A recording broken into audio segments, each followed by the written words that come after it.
औज़ुबिल्लाहिमिनश्शैतानिर्रजीम बिस्मिल्लाहिर्रहमानिर्रहीम। अस्सलामु अलैकुम स्टूडेंट्स, आई होप कि आप सब लोग ठीक होंगे। वेलकम टू नॉन प्योरी कोचिंग सेंटर। आज के लेक्चर में हम लोग पढ़ेंगे जी रूल नंबर 10 को। हम लोग पढ़ रहे थे एरर्स इन इंग्लिश की। बेसिकली हम लोग इंग्लिश लैंग्वेज में क्या गलतियाँ करते हैं उनको हम लोग डील कर रहे थे। तो रूल नंबर 9 तक हम लोगों ने पढ़ लिया था। आज हम लोग पढ़ेंगे रूल नंबर 10 को। अच्छा जी, रूल नंबर 10 में कुछ वर्ड्स हैं, उनके मुताबिक हम लोग डील करेंगे कि मुंदरजा झेल अल्फाज के साथ इस्तेमाल के लिहाज से फेल वाहिद या जमा इस्तेमाल होगा। यानी ये जो अल्फाज हैं जैसे कि मैथमेटिक्स है, फिजिक्स है, मीन्स है, गवर्नमेंट है, पब्लिक है, फैमिली, टीम वगैरह, तो ये अल्फाज जिस नौइयत से इस्तेमाल होंगे उसी नौइयत से इनके साथ फेल लगेगा। फेल जो है वो वाहिद भी हो सकता है और फेल जो है वो जमा भी हो सकता है, सिंगुलर भी और प्लूरल भी। For example, mathematics is the knowledge of numbers. तो इसमें आप देख सकते हैं कि जो मैथमेटिक्स है उसको एज अ सिंगुलर डील किया गया है, यानी जो इसका फेल है वो सिंगुलर डील किया गया है। लेकिन अगर हम किसी शख्स की मैथमेटिक्स की बात करें, for example his mathematics are weak, तो हमने यहाँ पे जो वर्ब है वो हमने यूज किया है जी प्लूरल। ठीक है, तो अभी जो लफ्ज है ये एज अ सिंगुलर भी यूज हो सकता है और एज अ प्लूरल भी यूज हो सकता है। ये उसकी नौइयत पे डिपेंड करता है कि बेसिकली वो इस्तेमाल किस तरीके से हो रहा है। उसके बाद है जी गवर्नमेंट के साथ इस भी लगा सकते हैं हम लोग और आर भी लगा सकते हैं। Government is working for the welfare of public या government are working for the welfare of public. उसके बाद जैसे कि है public is not allowed to enter the president house या public are not allowed to enter the president house. दोनों cases में ये ठीक होगा। Okay, there is no means of communication in the, इसकी जगह पे अगर हम लगा देते there are no means of communication in them, तो ये भी करेक्ट होता। उसके बाद है जी all possible means have been tried. अब इसमें जो है ये वर्ब प्लूरल यूज हुआ है, इसमें जो वर्ब है वो सिंगुलर यूज हुआ है, तो यानी दोनों केसेस में जो है वो ठीक है।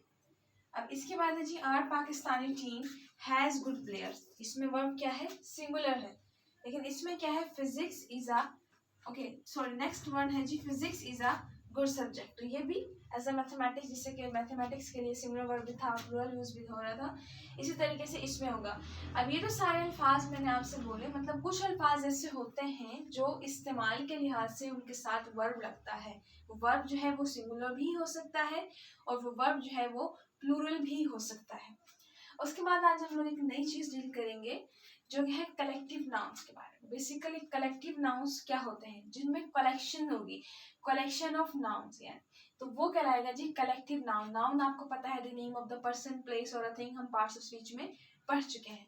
अब कलेक्टिव, मजमुआ, ग्रोह, ठीक है, ये ऐसे इसम हैं जिनके कई मेंबरान्स होते हैं, मतलब ये ग्रोह होगा।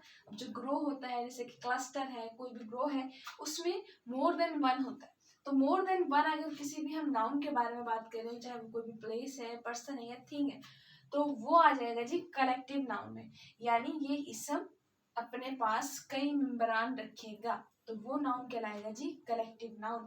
अ noun which have collection of members, तो वो कहलाएगा जी कलेक्टिव नाउन।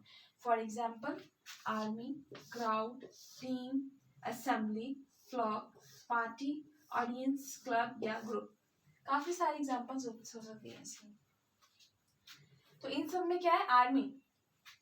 अब आर्मी में काफी सारे लोग होते हैं, काफी सारे सोल्जर्स हैं, कमांडोज हैं, बट वो कलेक्टिवली सब के सब क्या कहलाते हैं, वो आर्मी में आते हैं। अब जैसे कि क्राउड, हुजूम है, अब हुजूम में एक बंदा तो नहीं होता ना, सिंगल पर्सन जो है वो कोई हुजूम नहीं बनाता। अब जो क्राउड है उसमें मोर देन वन पीपल होंगे, काफी सारे लोग होंगे, तो ये क्या है, क्राउड। टीम में एक खिलाड़ी नहीं होता, मतलब मोर देन वन मेंबर्स हैं, कई मेंबरान हैं। असेंबली के भी कई मेंबरान होते हैं। फ्लॉक, रेवड़, अब रेवड़ में भी काफी सारे जानवर होते हैं। पार्टी, मेंबर्स, मतलब काफी मेंबर्स होते हैं इसमें। ऑडियंस, ये भी काफी सारे होते हैं। मतलब कहने का मतलब यह है कि जो कलेक्टिव नाउन है उसमें कलेक्शंस होगी, कई मेंबरान होंगे, कई मेंबर्स होंगे। क्लियर। उसके बाद जी इनके मुतालिक असूल ये है कि वाहिद और जमा दोनों के तौर पे इस्तेमाल होंगे। अब जैसे कि कई मेंबरान हैं, अगर हम इस मेम्ब्रान को अलग अलग करके लेंगे मतलब तो वो यूज होंगे एज अ सिंगुलर। अगर हम इसको अगर हम इनको अलग अलग मेम्ब्रान के तौर पे लेंगे तो वो यूज होंगे एज अ प्लूरल। अगर हम इनको collectively as a one unit लेंगे तो वो सिंगुलर के तौर पे आ जाएगा। अब ये वाहिद के तौर पे भी यूज कर सकते हैं हम कलेक्टिव नाउन को, और जमा के तौर पे भी यूज कर सकते हैं। कैसे? For example the crowd has gathered, हजूम इकट्ठा हो चुका है। तो हैज गैदर्ड ये सिंगुलर के तौर पे हम लोगों ने इसमें डील किया है किसी भी कलेक्टिव नाउन को। लेकिन the crowd are taking their seat, हजूम कुर्सियों पे बैठ रहा, ये हम कह सकते हैं। The crowd are taking their seat, इसमें जो है ये एज अ प्लूरल को डील किया है हमने, यानी ये वाहिद के तौर पे भी यूज हो सकते हैं सिंगुलर के तौर पे, और जमा के तौर पे भी यानी प्लूरल के तौर पे भी यूज हो सकते हैं। अगर हम इनको बतौर यूनिट लेंगे तो सिंगल, अगर हम इनको अलग अलग यानी सेपरेट, बिकॉज मेम्ब्रान कई है, अगर हम उस मेंबर को सेपरेट तरीके से डील करेंगे तो वो एज अ प्लूरल डील करेंगे। अब जैसे कि ये हमने पूरा क्राउड लिया कि बेसिकली हजूम इकट्ठा हो गया था, अगर एक बंदा इकट्ठा होता तो वो हजूम में नहीं आता, वो एक मतलब पूरा हजूम है, दैट विल बी वन, उसको हम लोग डील करेंगे एज अ सिंगुलर। अब ये है कि वो कुर्सियों पे बैठ रहे हैं, पूरा हजूम एक कुर्सी पर तो नहीं बैठेगा ना, हर बंदा अपनी अपनी चेयर, तो मतलब हम कलेक्टिवली बात नहीं करेंगे, फिर हम लोग अलग अलग एक बंदे की बात करेंगे, लेकिन है वो क्राउड का हिस्सा, कलेक्टिव नाउन है, लेकिन हम उसको सेपरेट तरीके से डील करेंगे।